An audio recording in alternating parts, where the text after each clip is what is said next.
출애굽기 34장 8절 9절 말씀입니다.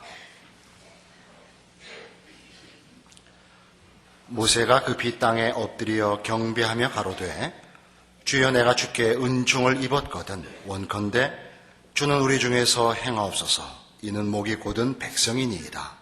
우리의 악과 죄를 사하시고 우리로 주의 기업을 삼으소서. 아멘. 범죄한 이스라엘에게 하나님께서 원래 징벌하시기로 하셨으나 모세가 간구하고 하나님이 마음을 돌이키사 용서하시기로 하고 모세가 더욱 간구해서 소위 말하는 없었던 일로 하고 다시 하나님이 이스라엘과 원래 약속을 지키시는 대목입니다.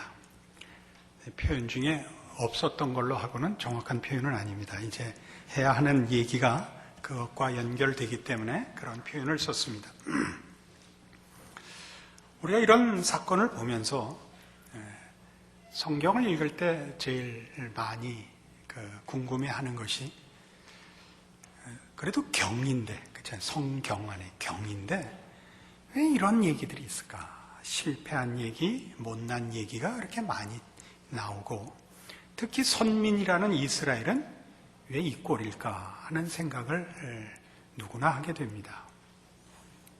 그러한 생각들은 바로 성경이 목표하고 내용으로 삼고 있는 것과 우리가 우리의 본성상 가지고 있는 그 종교에 관한 이해가 얼마나 다른가를 보여주는 것입니다.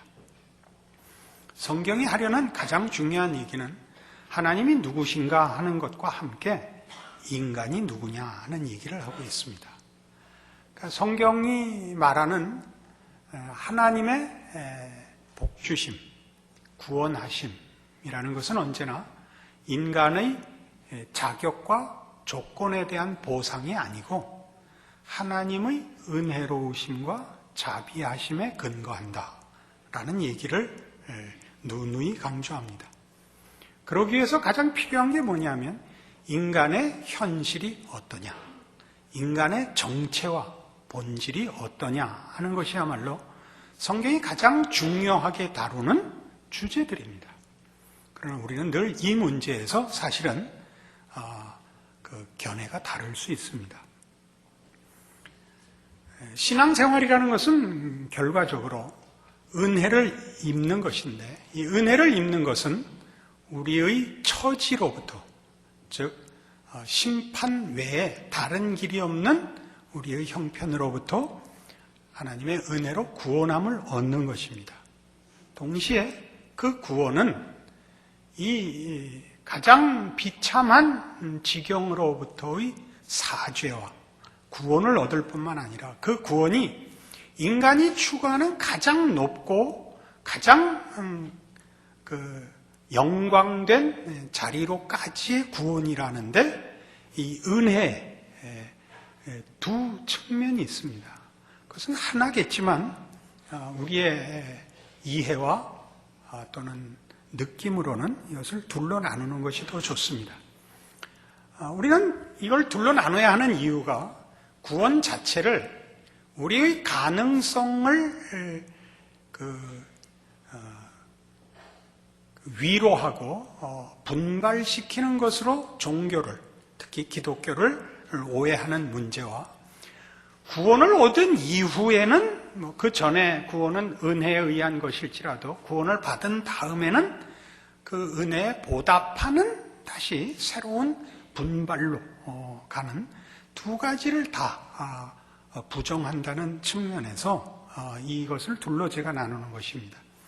우리의 구원은 그 심판으로부터의 용서도 은혜고 하나님의 자녀로 구원함을 받은 이후에 그 구원받은 자의 인생을 사는 것도 은혜입니다.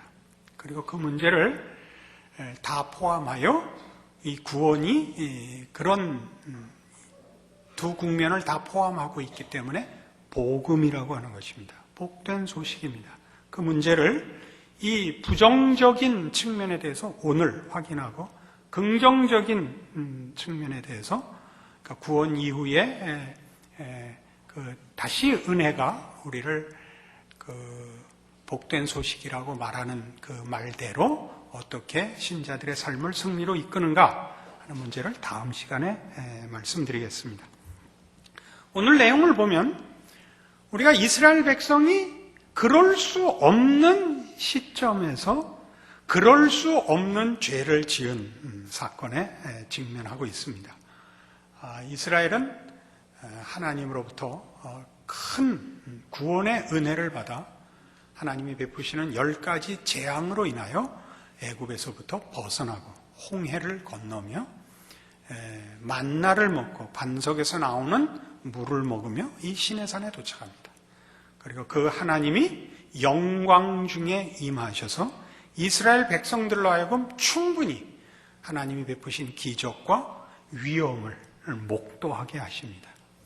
그 상황 속에서 이스라엘은 금송아지를 만듭니다. 성경이 하고 싶은 얘기는 뭐냐 하면 인간이라는 종족이 어떤 형편에 어떤 그 현실에 놓여 있는가 하는 것을 밝히기 위하여 이 사건을 우리에게 기록으로 남기는 것입니다. 그럴 수가 있느냐라고 여러분들이 만일 물으신다면 여러분들은 예수님이 우리를 위하여 죽으셔야 했다라는 말을 아직도 모른다는 뜻입니다. 그리고 기독교가 예수님이 우리를 구원하기 위하여 성자 하나님이 우리 죄를 대신하여 죽으셔야 했다는 것을 이해하지 못하면 여러분은 기독교가 인간의 가능성을 고취시키는 것에 불과해지고 그것은 말하자면 범신론이 됩니다. 그리고 범신론의 대표적인 종교는 불교입니다. 그것은 각자의 신심을 최고의 경지까지 끌어올리는 것입니다. 우리는 전혀 그 반대입니다. 그러니까 오늘날 이 다원화 시대에 배타성을 가지거나 독선이 되는 것은 무조건 배격하는 사회가 되어서 기독교가 배타적인 진리와 구원을 논하는 데 대해서 자체 안에서도 그것은 옳지 않다. 왜 우리만 옳겠는가? 그런 식의 말이 나와서 종교 간의 화해가 모색되고 있습니다. 말하자면 성탄절에 불교에서 축전을 보내고 우리도 석탄일에 축전을 보낼 수 있습니다만 제 개인적인 생각엔 그건 다 쇼입니다. 그렇게 함으로써 도량이 넓다는 것을 증명하고 싶은 것이죠. 독선적이지 않다는 것을 보이고 싶은 것인데 우리는 우리의 배타성은 감정적이거나 우월감에 의한 것이 아닙니다. 진리는 진리 자체로서 진리일 뿐만 아니라 진리가 아닌 것이 거짓되다라고 증명하는 효과를 가질 수밖에 없습니다. 진리를 갖고 있지 않으면, 즉 정답을 갖고 있지 않으면 누가 틀렸다는 말을 할 수가 없습니다. 누가 틀렸다는 말을 하지 않는 것을 도량이 넓다고 하고 누가 틀렸다는 말을 하는 것을 속이 좁다고 얘기하는 것은 조금 다른 얘기입니다. 그건 다른 얘기입니다. 진리는 진리가 진리인 이상 배타적일 수밖에 없습니다. 그것이 기독교가 그렇게 소위 말하는 독선과 배타성을 가지는 이유입니다. 이것만 우리만이 구원에 관한 진리를 은혜를 가지고 있습니다. 그리고 그런 이해들은 무슨 지식으로부터 출발한 것이 아니라 우리 삶에서 확인되는 것입니다. 삶에서 뭐가 확인되느냐? 우리 모두가 스스로가 봐도 대책이 없는 죄인이라는 것을 확인하는 데서부터 기독교 신앙은 출발합니다. 만일 그것이 없다면 기독교가 정당한 기초를 잃어버리게 될 것입니다. 오늘 이 모세의 기도를 보시면 모세의 기도의 핵심은 이겁니다. 이스라엘 백성이 범죄했으나 용서해 주십시오. 다시는 안 그러겠습니다가 아닙니다. 범죄했지만 하나님이 더 높으시니 더 은혜로우시니 한번 봐주십시오. 저들이 저렇게 회개하지 않습니까?가 아니고 우리는 이것이 최선입니다. 하나님이 용서하시고 백성으로 삼아주시지 않으면 대책이 없습니다. 그 뒤는 제가 하죠. 그러니까 마음대로 하십시오. 우리 확 죽어버리고 말 것입니다. 하나님이 우리의 하나님이 되시려면 하나님이 다 하셔야 됩니다. 그게 이 기도입니다. 그렇지 않으면 우리는 이 자리에 설 수가 없습니다. 이것이 기독교가 말하는 구원이요, 은혜요, 예수님이 오신 이유입니다. 요한복음 3장에 가보십시다.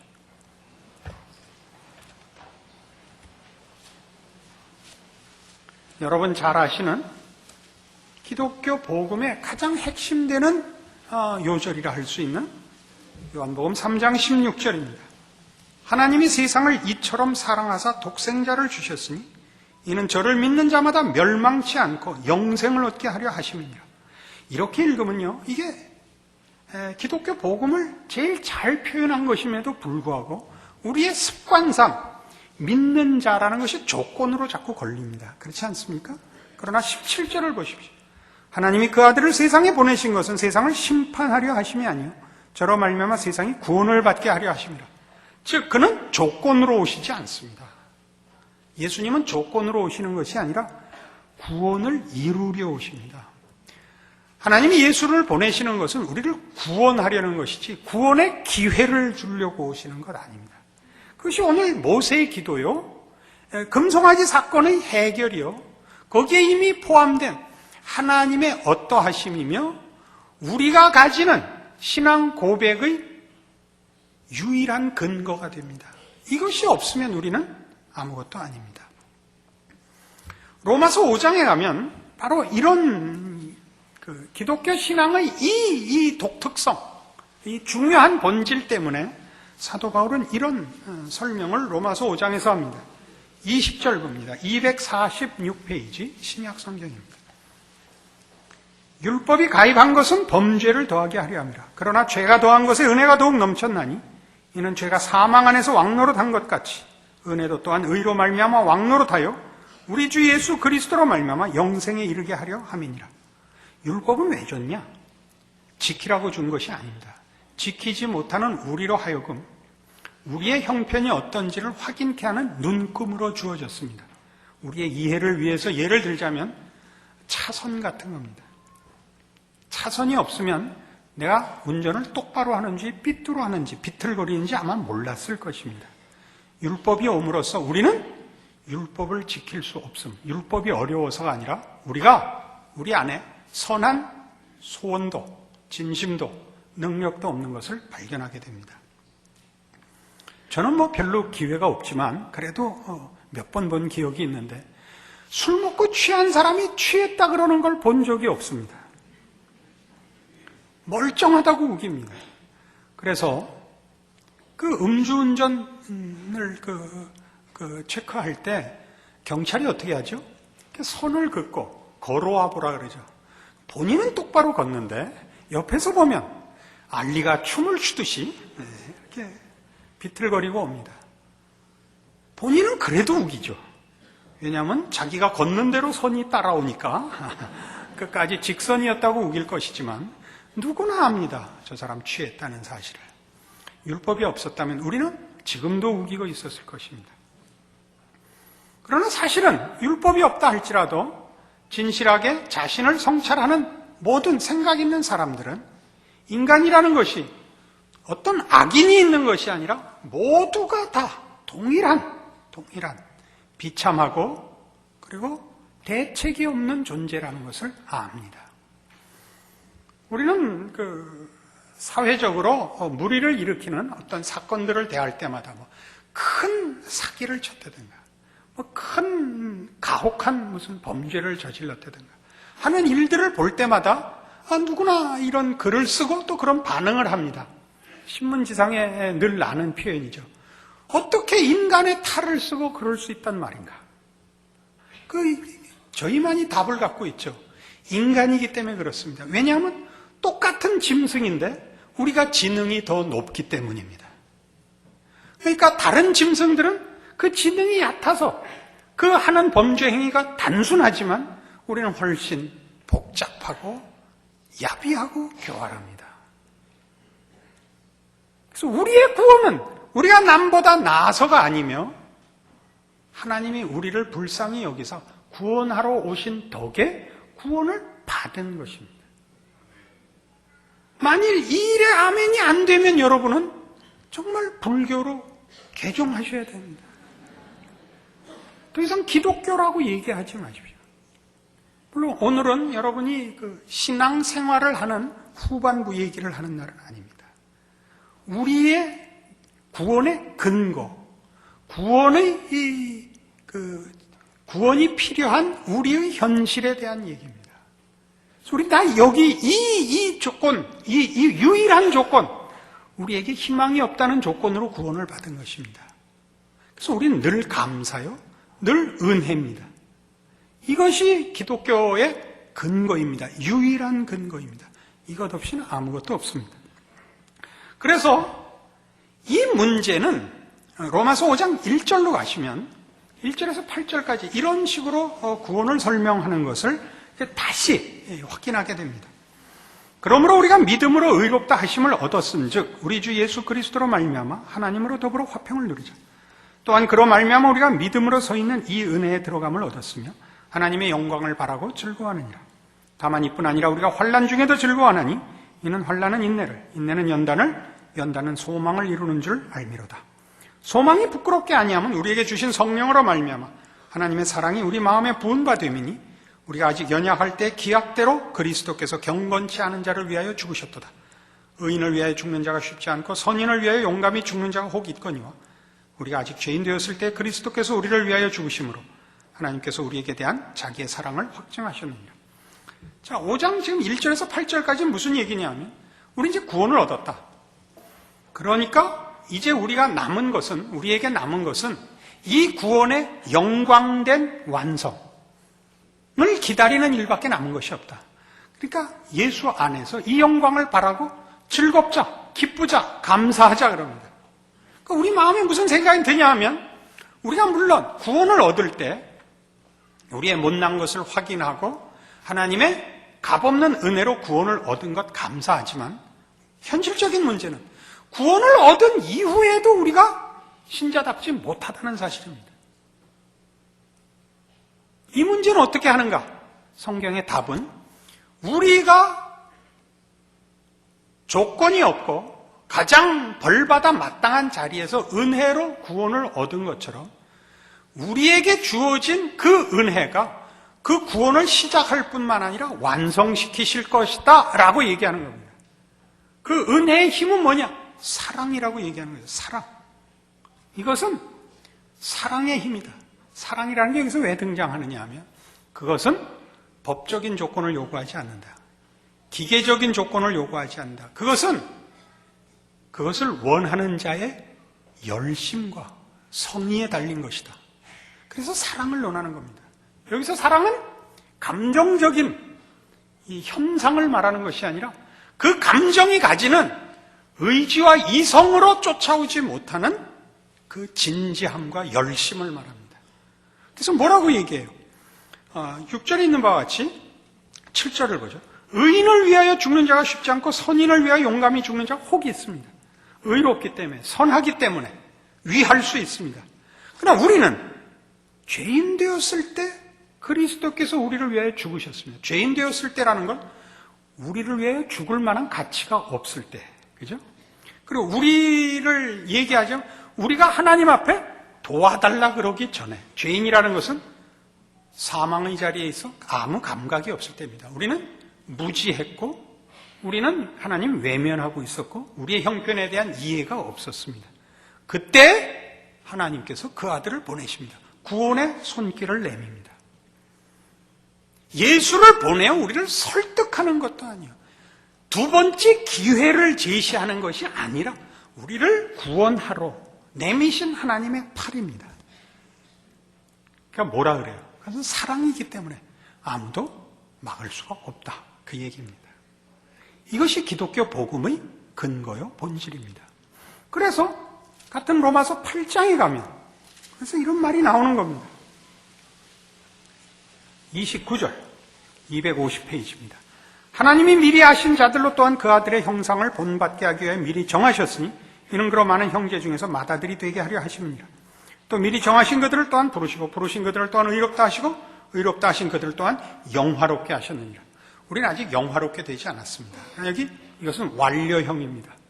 아직 남아있는 미래적 사건을 왜 완료형으로 쓰느냐? 예언적 완료라 그러는 것입니다. 하나님이 작정하셨기 때문에 그렇게 되고야 말 것이다 라는 장로교 신학의 가장 백미인 예정론입니다. 이 문제는 전부 사랑에 관한 것입니다. 하나님이 이 일을 사랑으로, 즉 그의 최고의 열심과 능력을 동원하여 하시려는 의지를 갖고 있습니다. 그러니까 이 문제를 실패시키려면 우리나 무엇의 문제를 삼을 것이 아니라 하나님의 이 의지를 꺾어야 된다 이겁니다. 그래서 나오는 것이 31절. 그런즉 이 일에 대하여 우리가 무슨 말 하리요? 만일 하나님이 우리를 위하시면 누가 우리를 대적하리요? 자기 아들을 아끼지 아니하시고 우리 모든 사람을 위하여 내어주시니가 어찌 그 아들과 함께 모든 것을 우리에게 은사로 주지 아니하시겠느냐? 누가 능히 하나님의 택하신 자들을 송사하리요? 의롭다 하시는 하나님이시니 누가 정죄하리요? 죽으실 뿐 아니라 다시 살아나신 이는 그리스도 예수시니 그는 하나님 우편에 계신 자 우리를 위하여 간구하시는 자시니라. 이게 무슨 얘기를 하는 거죠? 하나님이 우리를 향하여 가지신 열심을 보라 이래요. 그 아들을 우리를 구원하기 위해 십자가에 매달았는데 그 다음에 더 뭘 물어보겠느냐. 그 납득을 좀 안 하니까 이런 예를 하나 듭시다. 어려운 예예요. 정신 바싹 차리고 들으셔야 돼요.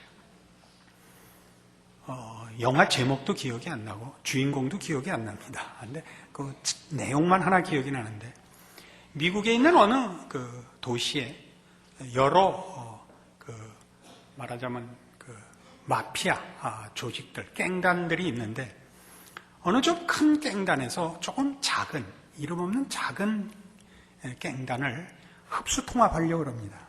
그래서 이렇게 저렇게 회유해도 얼마나 조직원들이 두목에 대한 충성이 강한지 잘 되지 않는 거예요. 그래서 어느 날 집으로 쳐들어가서 아내와 자식들을 인질로 하고 없애는 게 문제가 아니라 그들을 흡수 통합하여 자기네 세력을 불리고 싶으니까 들어온 가장이자 폭력단체 두목인 그에게 항복을 권유하는 거죠. 내 아내와 내 처자식들이 우리 손에 있으니 우리 편을 들지 않으면 죽이겠다. 그러자 이것으로 이제 이 사람이 신화적인 갱단의 두목이 되는 겁니다. 총을 꺼내서 자기 아내와 자식들을 쏴 죽였습니다. 그래서 다 가고 항복하고 그 큰 단체가 여기에 흡수 통합되고 말았습니다. 악당을 하려면 이렇게 해야 돼요. 난 악당이 회개하는 게 제일 보기 싫어. 거기 진 거예요. 제가 그랬어요. 이 예는 어렵다고. 하나님이 우리를 구원하시려고 자기 아들을 못 박았어요. 그럼 끝이죠. 아까 그 두목보다 센 거예요. 알아들으셨어요? 그러니까 우리가 가지는 이 기독교 신앙의 기이한 것은 이겁니다. 납득이 되지 않는 겁니다. 왜 하나님이 나를 사랑하셨는가? 그게 이해가 되지 않고 나 같은 것을 위하여 그 모든 열과 성을 다 바친단 말이고 그게 이해가 가지 않습니다. 그래서 여러분 잘 아시는 누구 작품이었는지 모르겠는데 그 가스펠송 지은 유명한 미국 팝 가수가 이런 제목을 했죠. Why me, Lord? 라는 왜 접니까, 주님? 그게 이해가 안 가는 거예요. 그것이 여러분에게 있다는 걸 잊지 마세요. 우리가 신앙생활을 해나가는 내내 우리를 흔드는 가장 큰 시험이 뭐냐면 네가 그러고도 신자란 말이냐 이 말입니다. 그때 그러세요. 그때 로마서 8장 읽고 와 그러세요. 그게 성경이 하는 대답이에요. 그래서 마태복음 5장으로 와서 이제 이 성경이 이런 내용을 얼마나 중요하게 다루며 일관되게 반복하는가 확인해 봅시다. 마태복음 5장 3절. 심령이 가난한 자는 복이 있나니 천국이 저희 것이며, 애통하는 자는 복이 있나니 저희가 위로를 받을 것이며, 온유한 자는 복이 있나니 저희가 땅을 기업으로 받을 것이며, 의에 줄이고 목마른 자는 복이 있나니 저희가 배부를 것이며, 긍휼히 여기는 자는 복이 있나니 저희가 긍휼히 여김을 받을 것이며, 마음이 청결한 자는 복이 있나니 저희가 하나님을 볼 것이며, 화평케 하는 자는 복이 있나니 저희가 하나님의 아들이라 일컬음을 받을 것이며, 의를 위하여 핍박을 받은 자는 복이 있나니 천국이 저희 것이니라. 소위 말하는 팔복입니다. 이 팔복은 가장 자주 오해되는 것 중에 하나입니다. 이것들이 조건으로 등장을 하기도 합니다. 심령이 가난하면 복이 있다. 의에 줄이고 목마르면 복이 있다. 이렇게 조건으로 등장하기도 하고, 복을 받으면 이런 보상 내지는 경지에 간다. 그래서 제대로 신자가 되었다면 심령이 가난해진다. 애통하게 된다라는 식의 인과관계로 자꾸만 우리는 이해를 하려고 합니다. 이건 전혀 그런 얘기가 아닙니다. 이 복은 말하자면 하나님의 나라, 하나님의 구원하심이 누구에게 주어지는가라는 얘기인데, 심령이 가난한 자에게 주어집니다.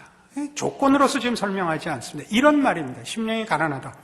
자기가 봐도 자기가 한심한 사람에게도 천국은 허락된다. 그런 얘기입니다. 그렇게 말이 되느냐? 예수 때문에. 그런 얘기입니다. 원인은 다 예수입니다. 예수 때문에. 즉 하나님이 구원하시겠다고 한 이상 자기가 봐도 자기가 한심한 사람도 구원을 받는다.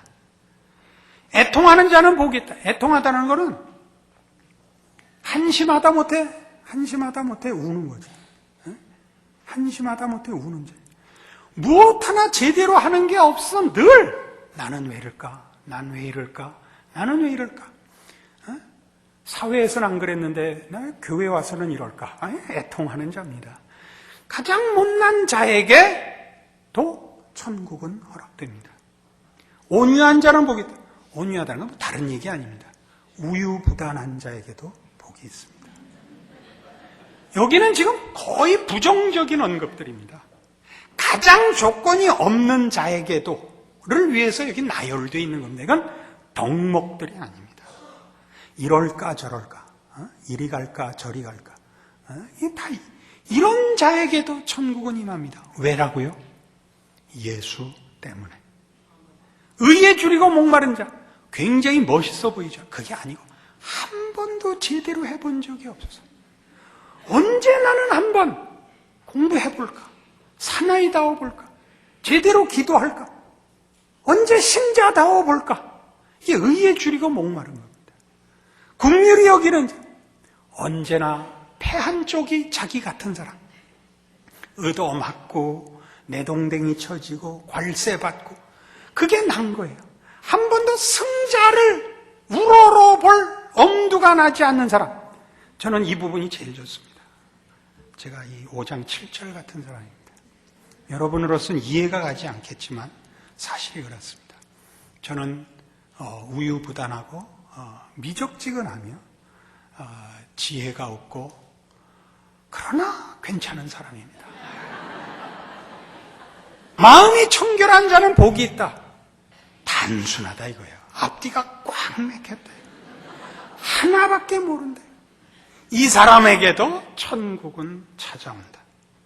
의를 위해 핍박을 받았다. 그러니까 뭘 하나 하면 하나밖에 할 줄을 몰라. 예전에 우리 그랬어요. 성수주의를 하려고 교회에서 멀리 사는 사람들은 주일날 차 타고 오는 것이 성수주일에 저촉이 된다 그래서 토요일날 와서 잤어요. 그리고 주일 다 지키고 그날 또 돌아갈 수 없으니까 교회에서 철야하고 월요일 새벽 4시에 통금 해제된 다음에 그 다음에 집에 가서 출근을 했어요. 그러니까 회사 가서 잘 수밖에 없죠. 핍박을 받죠. 의를 위하여 핍박을 받죠. 괜찮은 사람이라고 생각하세요? 안 괜찮은 사람입니다. 그죠? 앞뒤가 맥혀가지고 그렇게밖에는 할 줄 모르는 사람에게도 천국은 찾아옵니다. 누구 때문에요? 예수 때문에. 이것이 우리가 여기에 모여있는 이유고, 성경의 그 많은 내용들이 제시되며 이스라엘의 역사를 통하여 전 인류의 경험과 실존을 담아내고 있는 것입니다. 우리가 고백하는 이 신앙 고백의 위대함이 무엇인가? 그것이 왜 복음인가를 확인하는 오늘의 이 말씀 되셔서 여러분의 삶을 뒤흔드는 것이 밖에 있거나 나에게 있거나 하지 마십시오. 오직 주를 인하여 변치 않으시는 하나님의 신실하심과 은혜와 사랑에 근거하여 우리가 서 있음을 늘 확인하십시오. 못날 수 있습니다. 실패할 수 있습니다. 그건 이제 다음 시간에 따져봅시다. 기도하시겠습니다. 하나님 아버지 은혜를 감사합니다. 하나님이 우리를 사랑하시고 아버지 되셨으니 우리는 두려울 것이 없고 고민할 것이 없습니다. 우리의 삶의 현실에서 우리의 나약함을 확인할 때마다 주 안에서 하나님 앞에 나아가게 하시고 우리를 묶으신 예수 그리스도를 힘입어 믿음으로 승리하는 우리들 되게 하사 우리의 믿음과 간구보다 더 큰 하나님의 사랑에 의지한 자랑스러운 신자의 인생을 살게 하여 주시옵소서. 예수님 이름으로 기도합니다.